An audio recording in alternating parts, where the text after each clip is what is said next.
आपके अपने चैनल उत्तराखंडी निवेदिता में आपका हार्दिक स्वागत और अभिनंदन।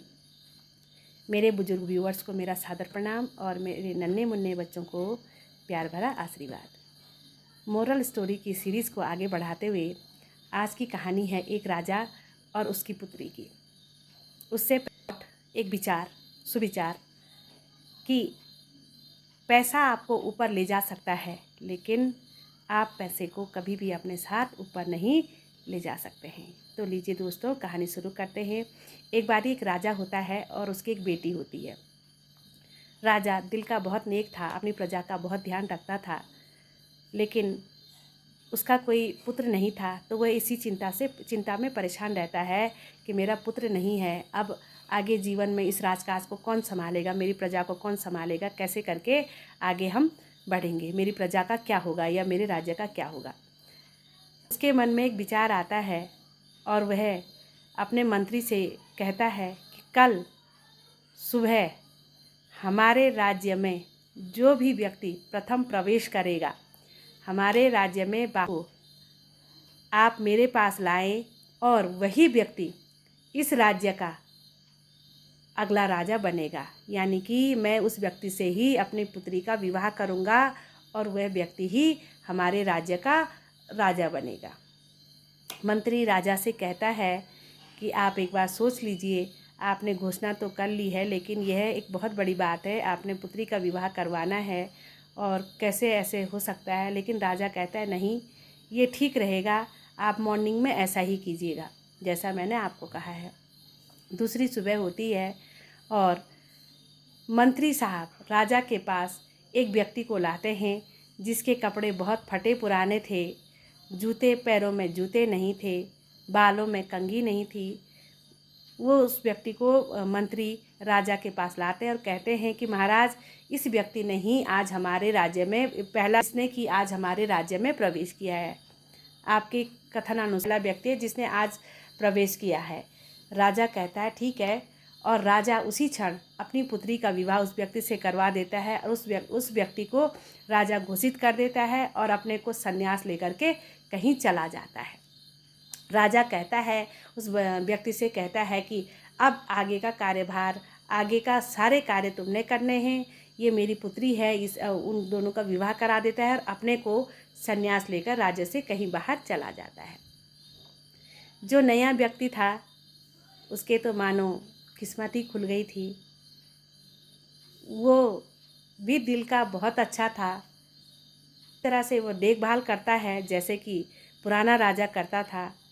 युद्ध में जाने के लिए वो स्ट्रेटजी बनाता था, स्ट्रेटजी बना कर के रणनीति बना के युद्ध करता, युद्ध में जीत के आता, अपने राज्य को बढ़ाता, दिनों दिन राज्य की। फिर राज्य में कोषागार की चाबियाँ एक मंत्री के पास, खजाने की चाबियाँ एक मंत्री के पास, भंडार गृह की चाबी एक मंत्री के पास।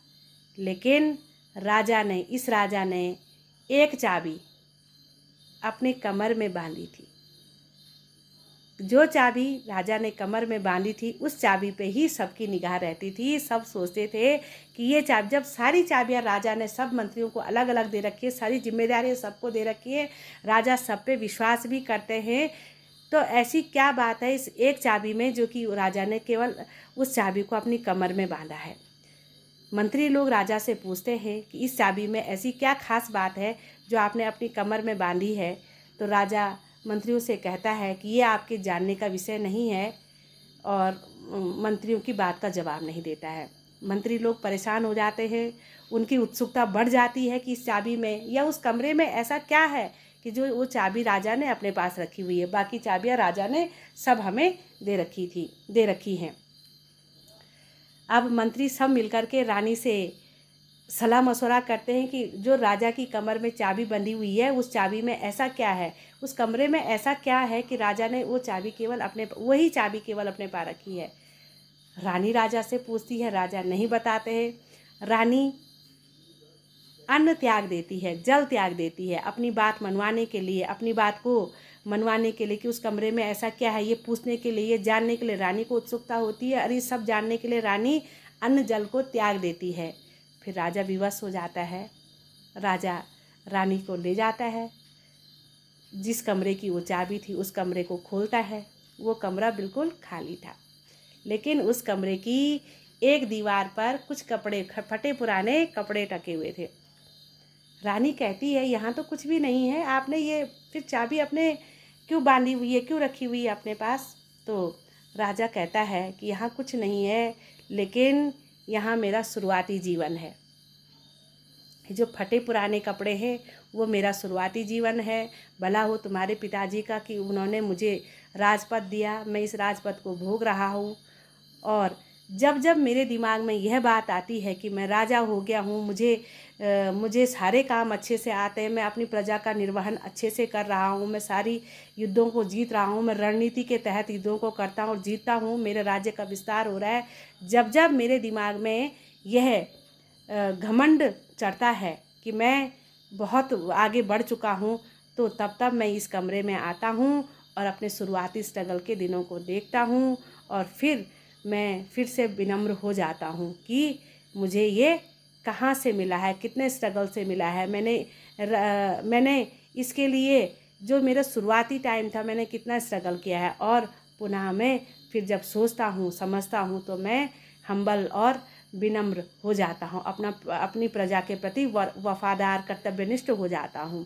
तो इसीलिए कहा जाता है कि पैसा आपको ऊपर ज़रूर ले जा सकता है, लेकिन आप पैसे को कभी भी अपने साथ नहीं ले जा सकते। पैसे से हम कुछ भी कर सकते हैं, लेकिन पैसे का घमंड, पैसा हमारे दिमाग में अगर सवार हो गया तो फिर हम आगे नहीं बढ़ सकते हैं। कहानी बहुत छोटी सी, सीख सबके लिए बहुत बड़ी। इन्हीं शब्दों के साथ उत्तराखंडी निवेदिता चैनल में आप सब